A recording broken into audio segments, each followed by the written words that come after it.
जय हिंद दोस्तों, मैं हूं मेजर गौरवारी और आप देख रहे हैं मेजरली राइट। टर्की के प्रेसिडेंट एर्दोगान ने यह कहा है कि अगर Bharat United nation security council का परमानेंट मेंबर बन जाता है तो बहुत गर्व की बात होगी।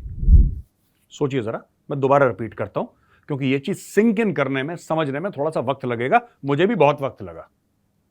एर्दोगान, टर्की का प्रेसिडेंट, यह कहता है कि अगर भारत परमानेंट मेंबर बना यूनाइटेड नेशन सिक्योरिटी काउंसिल का तो यह बड़े गर्व की बात होगी। फिर उसने यह बोला कि जो नॉन परमानेंट मेंबर्स हैं, एक तो परमानेंट मेंबर्स 5 है ना दोस्तों, आपको पता ही होगा। अमेरिका है, रशिया है, चाइना है, फ्रांस है और यूनाइटेड किंगडम है यानी कि इंग्लैंड। ये 5 परमानेंट मेंबर हैं। भारत की बात चल रही है।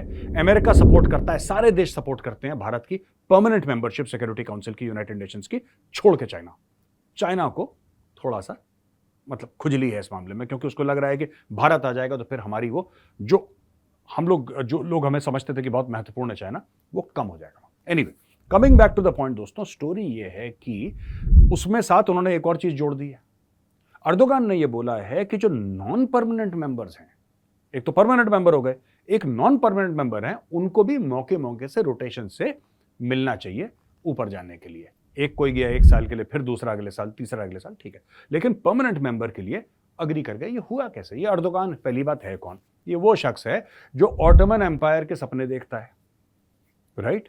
ये वो शख्स है जो कि खिलाफत के सपने देखता था और बोलता भी है। ये वो शख्स है जिसने अपने लोग, अपने ड्रोन, अपने हथियार दूसरे देशों में भेजे कलेश करने के लिए। ये वो शख्स है जो कश्मीर के बारे में जिसने कई बार आवाज उठाई। अब धीरे धीरे उसका कश्मीर वाला जो स्पीकर है ना, लाउड स्पीकर, उसके लगता है मोदी जी ने पीछे से तार काट दिया। अब वो मुंह से बोलता है तो आवाज नहीं आती, कुछ सिर्फ लिप्स की मूवमेंट आती है।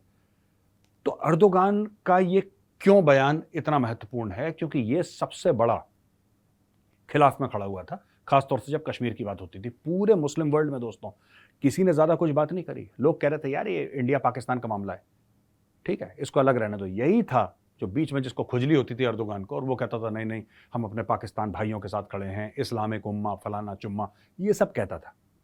अब वो भी लाइन पे आ गया। पता नहीं मोदी जी ने इसको कौन सा सैंडविच खिलाया यहाँ पे कि अब एर्दोगान जो है बदले बदले से सरकार नजर आते हैं।